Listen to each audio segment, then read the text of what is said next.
Welcome to Career Conversations with Service Express, the final installment of our conversations with our sales development leaders, Andy Steenstra, Derek Russ, and Luis Flores. So, people are near and dear to our heart at Service Express. We are people-powered. First and foremost, everything revolves around hiring and retaining the right people for our company, and it's no different on the sales development team. And so, I want to talk to these guys about how they go about finding the right people. What's our process? And how the right people make such an impact here. It's a multiplying effect when you bring the right people onto your team, and they've experienced that, and they're going to talk about that. They do a tremendous job in this area. This is probably the team that we hire the most for right now, and they have lots of great insights in here. So I hope you'll enjoy the conversation and get a lot out of it.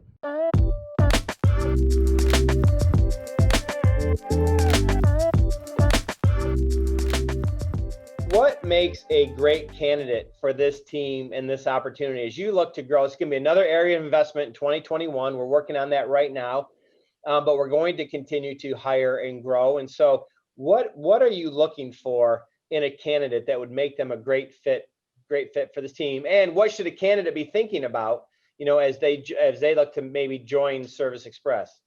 Yeah, Luis, you wanna get that one? Yeah, sure. I was like waiting for one of us. This gets trickier when we have a couple different people, right? This is one of those that we just we know by heart. We know exactly what we're looking for every single time, and we know them when we see them. But yeah, go ahead, Luis. Yeah, and we got this conversation from candidates, right? Looking at the role and evaluating, okay, where do I fit in with this? So it is, Andy's right. It is a question that we get so used to, but it comes as second nature to us because we essentially just base it off of a book, right? So to Ron's point, we R&D certain things, and this one is specifically from The Ideal Team Player by Patrick Lencioni, and he talks about just the three key components to an ideal team player is someone who is hungry, someone who is humble, and someone who is smart. And the smart piece to it is not speaking to IQ or just intelligence level, although that certainly can be important in a role. It's talking about emotional intelligence, right? Like, how do I react when I'm met with a challenge that I don't know how to deal with, right? How do I read the room or analyze my conversations or see how I'm communicating something impacts other people? We know that makes a significant impact in how people build relationships. And knowing that we're such a relationship-driven team and company, that just becomes especially more important. So that's the smarts, right? The people smart side of things. Humility, I think that's just in our DNA as a company, right? This is, understanding our roots and where we came from, but knowing that there's been so many challenges and so many things that just haven't gone our way. But we decided to say, okay, I may have failed there, or it didn't go as well as I expected. What am I planning to do next month? What do I not know? What do I need to learn more about to improve and get better at my role as a professional, as a person? So that humility piece just plays a big factor, especially in this role, knowing that we're just reaching out to prospects who are typically either not in the right time or don't have the right mindset to talk to us, right? So understanding that is really important. And then the hunger, which is just the grit part of the role, right? What are you willing to do when you are met with a challenge or when things get tough, right? Like, what are you willing to put in? What's your process for working through those things?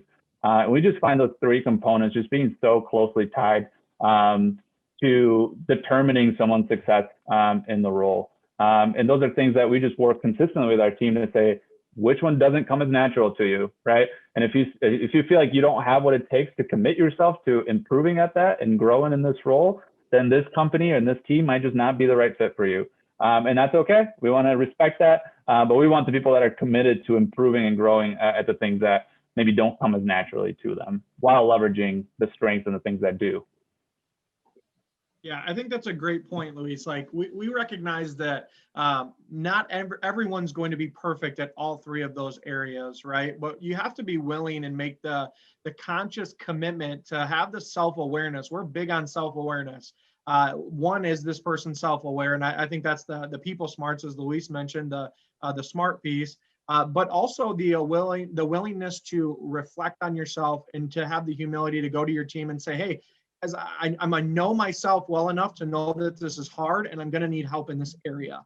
That is not easy to do for any of us, to reach out and ask for help. And we've had to do that.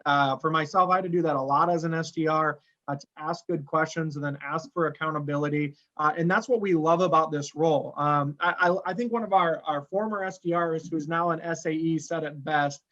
When asked about, hey, you know what, he found really early success as a sales exec out in the field closing deals, and he was asked by a group of new hires, you know, what's your secret to success? You know, what was the one thing that you would recommend? He said, well, you're not going to like my answer, and it's not possible at this point, but the one thing that was super successful or was helpful for me was I went and was an SDR for a year. He said, it pushed me to be so disciplined in the areas that I was undisciplined in. And that's what our goal is to help people to learn to be disciplined, hold themselves accountable, and hold their peers accountable in areas that are difficult, because that applies to any other role that they will ever do. Whether you're in leadership, whether you're selling and closing deals, whether you're working with customers, whether you're a field service engineer, everyone needs those abilities and that level of discipline. And that's what we're looking to grow on this team. Yeah, and I'll add one more thing. It's something that I think people in hiring get wrong sometimes is they think about the person that they're looking at, and they don't think about how do they fit on the team. And like, you know, we have a beacon here, like know your emotional wake. And so you have this classic like salesperson who could be really gritty and have this huge drive, but they could have a terrible attitude, right? They're not humble, they're arrogant. And yeah, that person might go out and get results for a certain amount of time, but they might negatively impact like 10 other people on the team, where then the team gets actual worse results because you put that person there, or like, you know, sub out anything else like gossip or, you know, anything like that that's toxic for a team. And so when you don't compromise on those three things and you make sure that they have all of them, you build a team that's helping each other grow to a bit, like, you know, the sum of the parts is greater than the individuals, you know, and like that's what you got to do, and that's what we're looking for, and it's so important when you're hiring. I love it. Reminds me, I just did a blog post recently about them on my Steelers, my beloved Pittsburgh Steelers, talked about that same exact thing, right? About having super talented players that the Steelers just know when it's time to cut them loose, not renew their contract, cut them, or trade them, because they're toxic to what they're trying to do. And they're really a team full of kind of humble individuals. And if anybody rises up, you see it happen sometimes. They rise up from humble beginnings, but then they lose that humbleness. And that's when they're no longer a fit for the Steelers. And while the Steelers certainly out perfect, although at the time of this recording, the record still is. But success over time, they've had 3 coaches in my lifetime, and I'm in my 50s, not to give it away. Think about that and compare it to other teams like the Lions or other teams and how many coaches, you know, that they have, but they go for that ideal team player. And I love how you talk about how humble they are, humbling themselves to ask for help. You really have talked about it through this whole conversation around, look at this email. Let me download from this call that I had. What could I have done better?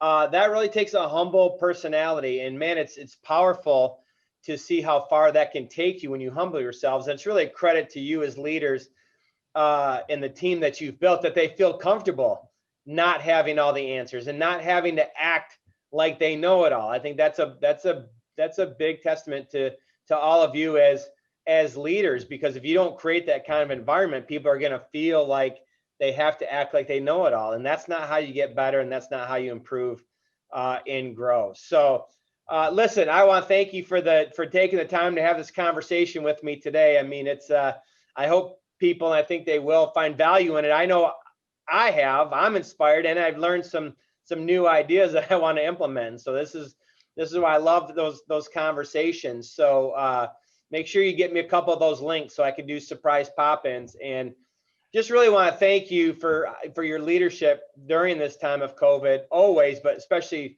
during this time. I've said it to the company, but you know, when everything got shut down in March, and you kind of wonder like what's really going to happen to the company as we go forward, you know, 2 things. One, although I didn't know what was going to happen and there was uneasiness, I would be lying if I said there wasn't.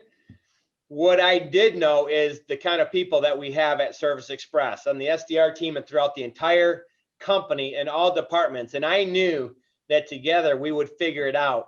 and we would be okay going through it. I didn't know exactly how long it would last. I guess I still don't, or what it would look like, but I knew because of the quality of people that we had that we would be okay and we would make it through. And then we're coming through and closing up on a year where, yes, we're a little soft to what we thought we would do pre-COVID, but we're still growing, still hiring, right? And close to that double-digit growth even, even now. So that's been great. And then, on that note, though, I will say that the first team that really gave me, I mean, all teams were doing great, so I don't want to take it from them, but I didn't really know what would happen with sales, and I didn't know what would happen with prospecting, while every company and like across the country got shut down. I didn't know if we'd set any meetings. I didn't know if it'd drop in half. I didn't know if it'd be a quarter. Like, I was sort of expecting maybe we'd be about 25%. Could we even get a hold of people as they all left their companies to go home? And your teams really kind of led the way on that with their performance and initial why everybody transitioned to home and really our customers, a small dip really came back. And as we tracked weekly metrics, it was the first metric that I was watching going, look at the meetings that we're setting and we're still setting now and building our pipeline and watching as that turned into sales was the first one that really stood out to me. It was like, all right, we're, again, I knew we were going to do it, but it's like, all right, we're doing this, we can. And again, every department in the company has done great and has just done wildly above what I would have expected at the beginning. But it really, the first indication was your team. And it's just a testimony to all the great people that we hire. And I think it's part of our culture where I would say the right people will find a solution to any problem, right? And the wrong people tend to find problems to any solution that you might have. And we certainly have the right people here finding solutions, and certainly with your team. So thank you all again. Thank you for your leadership, for your time today through all of this. I really appreciate it. And I can't wait till we're back together again where I can interrupt your meetings and come walking by to try to ruin your best laid plans around contests you have on a Friday afternoon with a shirt that looks good on me, actually.